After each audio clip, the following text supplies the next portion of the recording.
नमस्कार दोस्तों, स्वागत है आपका। अगर आप सच्चे रहस्यों के शौकीन हैं तो अभी सब्सक्राइब बटन दबाएं और चलिए सुलझाते हैं वो तीसरी परछाई का राज। ये बात है मसूरी के एक पुराने सुनसान इलाके की, जहां विला नंबर 9 नाम का एक आलीशान बंगला था। इस बंगले का मालिक था मिस्टर खन्ना। मिस्टर खन्ना शहर के सबसे अमीर जौहरी थे। उनके पास बेशुमार दौलत थी, लेकिन एक चीज की कमी थी, सुकून। एक तूफानी रात पुलिस स्टेशन में फोन की घंटी बजी। हेलो इंस्पेक्टर, जल्दी आइए, विला नंबर 9 में खून हो गया है। आवाज कांप रही थी। ये फोन मिस्टर खन्ना के नौकर रामू ने किया था। जब पुलिस वहां पहुंची तो नजारा हैरान करने वाला था। मिस्टर खन्ना अपनी स्टडी रूम में अपनी कुर्सी पर मरे हुए पड़े थे, लेकिन सबसे अजीब बात यह थी, कमरा अंदर से बंद था, खिड़कियां भी अंदर से लॉक्ड थीं। चिमनी इतनी संकरी थी कि वहां से कोई बच्चा भी नहीं आ सकता था, और कमरे में मिस्टर खन्ना और नौकर रामू के अलावा कोई नहीं था। लेकिन रामू तो दरवाजे के बाहर खड़ा रो रहा था। इंस्पेक्टर ने रामू से पूछा, तुमने दरवाजा कैसे खोला? रामू ने कांपते हुए कहा, साहब, मालिक ने मुझे 8 बजे कॉफी के लिए बुलाया था। जब मैंने दरवाजा खटखटाया तो कोई जवाब नहीं मिला। मुझे शक हुआ तो मैंने स्पेयर की यानी चाबी से दरवाजा खोला। अंदर देखा तो। अब यहां एक बहुत बड़ा सवाल था। अगर दरवाजा और खिड़कियां अंदर से बंद थीं तो कातिल अंदर गया कैसे? और अगर वो अंदर था तो मारने के बाद बाहर कैसे निकला? दोस्तों, यहां मैं आपसे एक सवाल पूछना चाहता हूं। अगर आप इंस्पेक्टर विक्रम की जगह होते तो सबसे पहले किस चीज पर शक करते? 1. नौकर रामू पर, 2. खिड़की पर, या फिर कुछ ऐसा है जो दिखाई नहीं दे रहा? वीडियो को यहीं पॉज करें और अपना जवाब कमेंट में लिखें। इंस्पेक्टर विक्रम ने पूरे कमरे की तलाशी ली।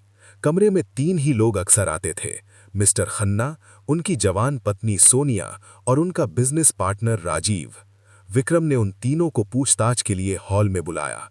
अब ध्यान से सुनिएगा, क्योंकि कातिल इन्हीं तीनों में से एक है और उसने एक ऐसी गलती की है जो पकड़ में आने वाली है। सबसे पहले इंस्पेक्टर ने सोनिया से पूछा, रात के 8 बजे आप कहाँ थीं?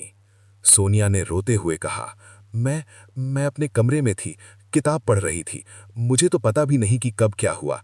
हमारे बीच सब ठीक नहीं चल रहा था, लेकिन मैं उन्हें मारूंगी ऐसा आप सोच भी कैसे सकते हैं? फिर बारी आई पार्टनर राजीव की। राजीव थोड़ा घबराया हुआ था। उसने कहा, इंस्पेक्टर, मेरा खन्ना के साथ झगड़ा हुआ था पैसों को लेकर। मैं झूठ नहीं बोलूंगा, लेकिन मैं 7:30 बजे ही विला से निकल गया था। आप मेरा फोन चेक कर सकते हैं। 8 बजे मैं अपने घर पर था। और अंत में नौकर रामू, साहब, मैं तो किचन में था, कॉफी बना रहा था, मुझे कुछ नहीं पता। इंस्पेक्टर विक्रम वापस उस बंद कमरे में गए। उन्होंने लाश को ध्यान से देखा। मिस्टर खन्ना के हाथ में एक पेन था और टेबल पर एक डायरी। डायरी के पन्ने फटे हुए थे। ऐसा लग रहा था जैसे मरने से ठीक पहले खन्ना कुछ लिखना चाहते थे। तभी इंस्पेक्टर की नजर फर्श पर पड़ी। वहां पानी की कुछ बूंदें थीं। पानी? कमरे में तो कोई गिलास नहीं है और ना ही खिड़की खुली थी कि बारिश का पानी आए, तो ये पानी कहां से आया? विक्रम ने सोचा। तभी उन्हें कमरे के कोने में एक बड़ा सा आदमकद शीशा दिखा। वो शीशे के पास गए। शीशा बिल्कुल साफ था, लेकिन उसके फ्रेम पर एक हल्का सा खरोंच था।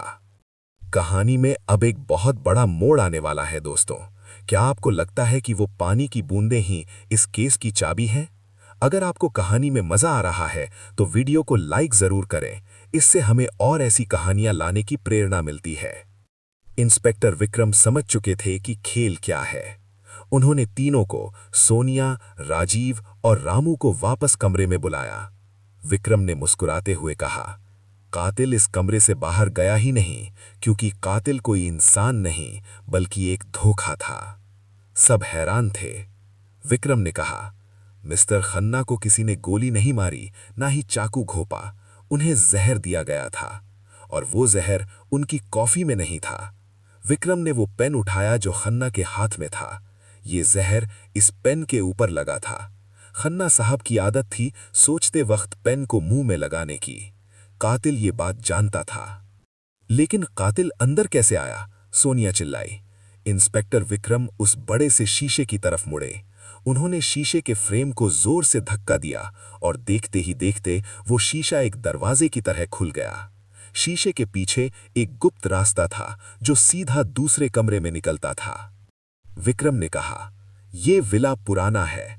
पुराने जमाने में ऐसे गुप्त रास्ते बनाए जाते थे। कातिल इस गुप्त रास्ते से आया, पेन पर जहर लगाया और वापस चला गया। दरवाजा अंदर से बंद ही रहा। लेकिन कातिल है कौन?" इंस्पेक्टर ने रामू की तरफ देखा, फिर सोनिया की तरफ और अंत में उनकी उंगली उठी राजीव की तरफ। राजीव पसीने से तरबतर हो गया। "नहीं, ये झूठ है। मैं तो 7:30 बजे चला गया था," राजीव चिल्लाया। विक्रम ने अपनी जेब से एक रुमाल निकाला और फर्श की तरफ इशारा किया। "याद है वो पानी की बूंदें? बाहर मूसलाधार बारिश हो रही थी। जब तुम इस गुप्त रास्ते से अंदर आए तो तुम्हारी रेनकोट से पानी की कुछ बूंदें यहां गिर गईं। और सबसे बड़ी बात, इस गुप्त रास्ते के बारे में सिर्फ 2 लोग जानते थे। एक मिस्टर खन्ना और दूसरा वो जिसने इस विला का नक्शा बनाया था, यानी तुम, राजीव, क्योंकि तुम ही आर्किटेक्ट हो जिसने इस विला को रेनोवेट किया था।" राजीव ने भागने की कोशिश की, लेकिन पुलिस ने उसे दबोच लिया। राजीव ने अपना गुनाह कबूल कर लिया। उसने कहा, "हाँ, मैंने मारा उसे। वो मेरी साझेदारी खत्म करने वाला था, मुझे बर्बाद करना चाहता था। अगर मैं उसे नहीं मारता तो मैं सड़क पर आ जाता।" दोस्तों, राजीव ने अपनी दौलत बचाने के लिए अपने दोस्त का कत्ल कर दिया। उसने सोचा था कि वो बंद कमरे का ऐसा प्लान बनाएगा जिसे कोई नहीं पकड़ पाएगा, लेकिन वो एक पुरानी कहावत भूल गया, अपराध के निशान मिटाए जा सकते हैं लेकिन पाप का बोझ नहीं। कुदरत ने, या कहिए उस छोटी सी पानी की बूंद ने, उसका पूरा खेल बिगाड़ दिया। इस कहानी से हमें यही सीख मिलती है कि लालच इंसान को इतना अंधा कर देता है कि वो ये भूल जाता है कि कोई भी राज हमेशा के लिए राज नहीं रहता। शॉर्टकट से मिली सफलता और धोखे से कमाया धन अंत में विनाश का कारण बनता है। तो दोस्तों, कैसी लगी आपको विला नंबर 9 की ये रहस्यमयी कहानी? अगर आप चाहते हैं कि हम अगली कहानी भूत या ट्रेन या टाइम ट्रैवल पर बनाएं तो कमेंट में ज़रूर बताएं। जाने से पहले वीडियो को लाइक करें, दोस्तों के साथ शेयर करें, खासकर उनके साथ जो खुद को जासूस समझते हैं, और हमारे परिवार का हिस्सा बनने के लिए सब्सक्राइब का बटन ज़रूर दबाएं। मिलते हैं अगली खौफनाक और रोमांचक कहानी में। तब तक के लिए सतर्क रहें। धन्यवाद।